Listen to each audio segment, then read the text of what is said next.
Hey everybody, welcome back. This is Inside Fitness Radio presents Total Fitness Podcast. My name is Matthew. I'm Walter. And today we are asking the question, is being fat a choice? Dun, dun, dun. No, we're not actually asking that question. We're going to be talking about it because it was a question that was asked, and there is quite an interesting debate around this topic. Now, we aren't going to get into the discussion necessarily about whether being fat is a choice because there's so many variables that go into being overweight, as well as being underweight and just so many things. So we're not going to actually address that. But what we want to address is a specific TikTok video where, again, I can't show the whole thing because the original creator actually deleted it for how much hate she got, which fair enough, because this woman is a dietitian talking about metabolism. It's just bad. It's just really bad. So we're going to get into it right now. Let's get right into this video here. So yeah, we're going to ask the question, is being fat a choice? Here we go. Not a choice. Yes. So my sister is an incredibly thin person, just very, very small, toothpick-sized person. And she also has an enormous appetite. This girl can out-eat my brother and my dad a lot of the time. And so, for example, for breakfast, she often does 2 breakfast sandwiches. That's pretty much her standard. Sometimes she'll text me and joke that it's a 3 breakfast sandwich kind of morning. For lunches, sometimes she'll cook, but if she cooks, you have to understand, like, if she makes herself pasta, she'll make the entire box of pasta and eat the whole thing. Or she'll go out and get Chipotle or Chick-fil-A or something like that and eat all of it. Dinners, same thing. She'll cook. It's a really big portion size. Sometimes she'll go out and get sushi. If she eats sushi, she's getting like salad, tuna tataki, miso soup, and probably eats, I'm not exaggerating, 50 to 60 pieces of sushi. I mean, she eats a ton of food.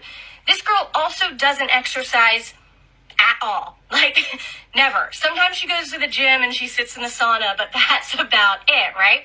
And again, she's a very small person and she stays this way. So is it a choice for her to be thin? No. So again, this video had to be stitched from a gentleman called TNF on TikTok, or T_nutrition_fitness. I love this guy. He is very educated on the topics of nutrition and fitness. He is going to then talk, and I'm going to include this because he perfectly explains why this dietitian is so wrong, because she goes deeper into her video before she ended up getting rid of it. She goes on about metabolism, how everybody's metabolism is different, and thinner people have slow or faster metabolisms, and if you work out, and I was just like, oh my God, there is so much wrong with everything a dietitian says. And again, another issue that then arises from that is the appeal to authority. I have a 4-year degree. I have a dietitian degree. So what does your 6 months of nutrition course, or what does your experience matter compared to somebody who has studied this? And there was quite a few comments on that. So I will preface this very quickly. Metabolism, studies show metabolism for pretty much everyone doesn't vary that much. Metabolism is very, very similar for the average person. And again, there is a very small percentage of the population. And I'm not saying, again, there's 7 billion people on the planet. So when I say small population, even if it's 1, 2, 3%, that's still a large number of people that actually just reached another billion, by the way. That's today. Crazy. That's actually crazy. Yeah. That actually have genetic issues when it comes to their metabolism and stuff like that. Also, something that many people do not know, people who are overweight tend to have faster metabolisms. Why do you think it is so hard to lose that extra 5 or 1% of body fat when you're already at like 5% body fat? Why does the coach, in theory, give a cheat meal to somebody who is 6% body fat, and they've been eating 12 to 1,500 calories all week long or for 3 months? Why do they give them that cheat meal? The idea is to trick their body into believing they're getting more food in, so their metabolism goes a little bit faster. So again, typically the heavier you are, the faster your metabolism goes. Anyways, that's that. That is the first point I want to get off here. There is just so much wrong with everything she was saying here. Is being fat a choice? We're not going to get into that discussion because, again, that just could take us down a huge rabbit hole, and we'll talk about it in a future video. But what I want to start with is the toothpick sister who can eat 4,000 calories a day and not gain weight? That's Toothpick bullshit. sister is a myth. I mean, really, when it comes down to it, she's probably not eating the amount that she says she's eating. The sister is exaggerating what she thinks her sister is eating. And even if her sister is eating that, she can't possibly be eating that day after day after day after day. An entire box of pasta? No, that's not possible. So I think that she's presenting this evidence that is anecdotal at best and expecting everyone to believe that because of what she has in terms of a degree. Well, no, that's wrong. Yeah. You don't choose your evidence to prove your theory, ignoring all the other evidence. Yeah. And again, he goes in to talk about that exact point, what is, the amount of food she's actually eating. And keep in mind, she was saying this is what she typically does on a typical day. First off, that would be a very expensive day. If she's doing that, she must have some deep, deep pockets to be able to afford Chipotle every day, to be able to afford 60 pieces of sushi every day, as well as 3 breakfast sandwiches every day. He ended up calculating exactly what she said she ate on an average day, because she says on an average day, this is what she eats. He ended up calculating it, and he gave her the benefit of the doubt. He even went on the lower calorie side of things, and she still was eating over 4,000 calories a day. Now, she is described as a toothpick, so you can assume she is a very skinny person. I wouldn't describe anybody over probably, 130 pounds as being a toothpick. So you can assume she's under that weight. 4,000 calories for not with that calorie. No.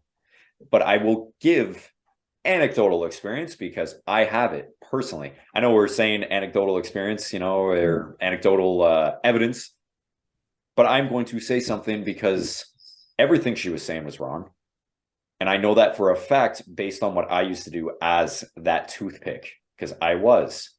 You don't believe me? I can pull up some photos at some point, but if not, just go on my Instagram. It's the first photo. It's the first pin photo of what I used to look like. I used to eat a lot. I used to be the one that would be able to eat an entire extra large pizza in one sitting. Did I do that every single day? No. Did I even eat anything else that day before I had that extra large pizza? Maybe an apple, maybe a piece of bread with toast, a piece of toast with peanut butter on it. Not a huge sushi meal? No, not all the time. But that was the thing. When I first got into weightlifting and people were like, you need to eat more. I was like, I do eat a lot. I can eat like 3 McDonald's hamburgers without, even feeling full, or I can do that no problem. With that voice. Yeah. My Urkel. And I was like, no, I started tracking calories, and I started tracking the average of what I ate. Not what a meal plan told me to eat, where it was like that for sure was 2,000 calories, and I was eating that. And I was like, oh, I'm gaining weight now. Ha ha ha. Whatever. I was like, you know what? I'm going to take a week and track every single thing that I eat and figure out over the course of a week, because again, one day isn't going to cause you to gain a shit ton of weight, right? Like even a week on average, you have 2 or 3 bad days where you're just eating, 500 calories above, you're not gaining 2 to 3 pounds of fat off of that. Right. So I ended up taking that week-long average, and holy shit, was I under eating. I was under eating like crazy. And that was the same week that I was eating a pizza. And that was the same week that I was eating 2 McDonald's hamburgers or 2 Big Macs or whatever. And again, people are like, well, I eat so much. And I was like, I looked at it. I would have 3 meals a day. My breakfast was always the smallest because back then I hated breakfast. I would only end up having 2 pieces of toast with a schmear, like the smallest amount of peanut butter on it. And then I would go into lunch. And again, at that time, when I first got into weightlifting, I was in high school. So my lunch was whatever my mom made, which was typically a ham and cheese sandwich. I would eat half the sandwich and then I'd feel full. Or again, I just wouldn't feel like eating the rest. And then my dinner was whatever my mom made. And again, this was when my parents were always super health nutty. So this was chicken and rice, right? Not even a full chicken breast, like half a chicken breast and maybe like a scoop of rice. I was severely under eating. But then on the weekend, I would have a pizza. So That was your cheat meal. I must be metabolically advanced compared to every single other person on the planet because I could eat a pizza and not gain weight. It's interesting talking about tracking. I mean, that's the hardest thing to get anybody to do. And usually with my clients, the first thing we do is just track. Don't worry about it. Just write down what you're eating. And they find that difficult enough. But we always find out that they're undernourished. Mm-hmm. Always. Yeah. You know, even sometimes the heavier people, you know, and maybe they're lying. Maybe on the weekends they have the pizza and the cookies and the whatever. But generally speaking, they're not up to the caloric level that they need to sustain themselves and build the way they want to build. So I don't understand how anybody could maintain that kind of toothpickishness. Well, so I just want to clarify that because I know exactly what you mean by that, but I think a few people listening may be confused. The nutritional side of things, like nutritionally, they're not up to par to actually build that lifestyle that they're looking for, right? Yeah. But you can't eat like that and expect to actually gain weight. And again, so many people, typically, when you have that thin friend, what are you typically doing when you see that friend? Going out for dinner? Going out for a nice lunch date? Of course they're going to eat more there. Of course they're going to be, you're probably going to the unhealthy restaurant, or you're going to a restaurant where, you know, shit, like, I can't even think the last time I went out to actually eat. We always order in. But hell, man, even that, you know, like the last time I did actually see a friend, we went out to a pub and I was like, you know what? I haven't had a cheat meal in a while. I've been really looking forward to this night out with my friend who I haven't seen in a while. And, you know, I also haven't had a burger in a while. So I'm going to get the burger. I'm going to get the French fries. You know what? I'm going to get dessert too. Sure, it was like 2,000 calories for that whole meal. I know, shocking. But it was 2,000 calories. So to my friend, he'll look at me and be like, oh, I can't believe you look like that eating the way you do. What, this 6-pack abs does not magically happen because I eat like that every single night. Yeah, exactly. Trust me, I haven't been able to train properly the past 4 weeks, or no, Jesus, whenever I tore my knee, right? My knee has been messed up for the past 5-something weeks. I haven't been able to train properly. And the first few weeks was tough. So I ended up eating more because I like to eat my feelings. Yeah. You know, it's not a 6-pack anymore. Trust me. And that's off of like 3 or 4 nights a week of just eating more than I should have been. Like, again, it is not, you can't break the laws of physics. No. Calories in, calories out. You burn what you burn by being as active as you are and by being alive. You can't get rid of all those calories by just having a fast metabolism. It doesn't work that way. That's the other thing. Like, you need maybe if you're running a high fever all the time. Just nonstop. But then there's other issues that you have to worry about. Yeah, I don't think metabolism at that point's your worst your worst worry.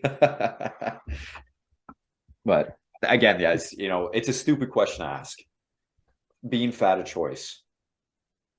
Like, realistically, that's such a loaded question to ask. I hate when people ask that. Is being thin a choice?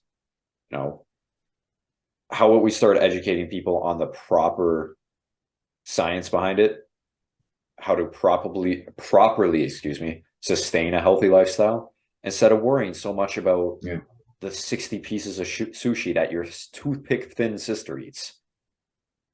Right? That's another thing too. We got to stop. Like, goes into the bathroom and sticks her fingers down her throat. That's the other thing too. We have to stop worrying about the fat phobia. Okay, not worrying about it. Stop worrying about it. There's still going to be fat phobia, but that doesn't give you the right to shit on thin people or people who are in shape. The amount of People people are out of shape. Any people. anybody, stop. Like, Yeah. it's not okay. As a dietitian, though, it's scary that this lady is talking the way she is, because she should know better. She does know better. But again, let's see on her profile here. Is she trying to sell? Is she trying to sell something? Oh, would you look at that? Maybe just a little bit, right? Everybody's You're trying gonna to show sell us something. what? Oh, did I not show you guys? Oh, I just exited out of it. Sorry. Anyways, I showed her profile there, and yes, she Okay. was trying to sell something. She was. All right. Everybody is trying to sell something. I work with a specific niche of people. I am going to generate a topic or topics around that niche so it appeals to them more. It's not going to be as effective for certain people because it's meant for those. However, as a dietitian, even again, John Canalis, Dr. John John Canalis, who we've had on the show a few times, he works specifically more so with diabetics, but he will take on general people. But his content is more suited towards pre-diabetic, diabetic, all that sort of stuff. Mm-hmm. So what he says that is in regards to a diabetic person is more impactful than the average person. So for him, you know, being like, be careful with this food because it could really impact your sugar levels, or it can make it really, and then the other person is like, well, that's stupid because the average person doesn't have to. Is he appealing to the average person? No. And that's the thing. You have to be very. However, you don't bend the facts to sell a product. No. And that's essentially what was happening there. It's also like, she was talking about just general science there. Like, she was just so wrong in general. Like, it wasn't even just like she was saying something that was meant to sell to a specific group that, again, is not necessarily wrong, but it's a little bit of that gray area, which every fitness influencer does because they're trying to attract more people to the page. I've done it before. You've done it before. Whatever. She was just being blatantly wrong and giving off misinformation, which is very harmful because I think she had like 12,000 followers or something like that. 12,000 people that reaches, plus more because it was a TikTok video that blew up. So she's getting more and more. And thankfully, like, again, before that one was gone, like, she was, the comment sections, a lot of people were calling her out. But then again, this guy stitches a video of it. And one of the main comments was, well, she has a 4-year degree. You don't. Yeah. You don't need to be a PhD to understand simple science. And also the difference between evidence versus anecdotal evidence. Absolutely. We have seen in the past that those with degrees do not always work well with the people they're supposed to be working with. No. Empathy is an important thing as well, but also just being logical about the way that you handle people and discuss things with people while putting forth the science. If you speak in terms that cause anger, excitement, fear, then you're going to get a sale. And that's all she was really going for. And that's wrong. Yeah. You know? And I get it, though. I do get it. Because everybody's got to make a living. And as a fitness professional, and I'm including dietitians in that, because I know in the States, at least, I'm not sure how it is here in Canada with dietitians, if they have to get their own clients or they work with hospitals or whatever it is. But, you know, you have to get your own clients. It's the same with us making this podcast right now. The title of this podcast is going to be, Is Being Fat a Choice? And the thumbnail is probably going to be something slightly clickbaity because we want you to click on this video. That's just how it is. I know, shocking. But then you click on it and you listen to us and you're like, they're not that big of dicks. Yeah. You know, sometimes we are, but not all the time. And again, that's just how things go. But to come out and just be so wrong and just like, basically, it's that whole thing like, you know, you're stupid, I'm not, everybody should listen to me, I'm better than you. That's what pisses me off about her tone and just the way she did her video. But there's a whole lot of that going on online. on in Insta, on TikTok, on whatever. So, and if you get hate in return, you get used to it, or you take it down, and you do whatever. She's obviously not been able to handle the heat that she received. Yeah, Although she probably she has was gone wrong. up in terms of likes But again, though, because of the like kickback from the stitch. hate is one thing, though. Hate on somebody's video who's just like, we post this and we get hate. That's one thing. Some people just like to troll. Some people just like to be dicks. If she had posted something kind of ambiguous, that's another thing. She said something that was very wrong. And that's where it then turns into justified, hey, you're stupid. Yeah. So that's all I got. All right. I'm done. Wonderful. Don't there do you go, that, guys. Don't treat people that way. Everything's a choice and nothing's a choice. That's the paradox of life. So don't give people shit for being who they are. Exactly. There you go, guys. Well, that's all we have for you today. Thank you so much for watching. If you have any topics, any videos, or anything you want us to react to or comment on or make a podcast about, you know where to find us right below here. As always, thank you so much for watching. Stay breezy. Safe. Oh, geez. Let's try that again. Stay safe. Stay breezy too. Take care, guys. Bye, Bye-bye. guys.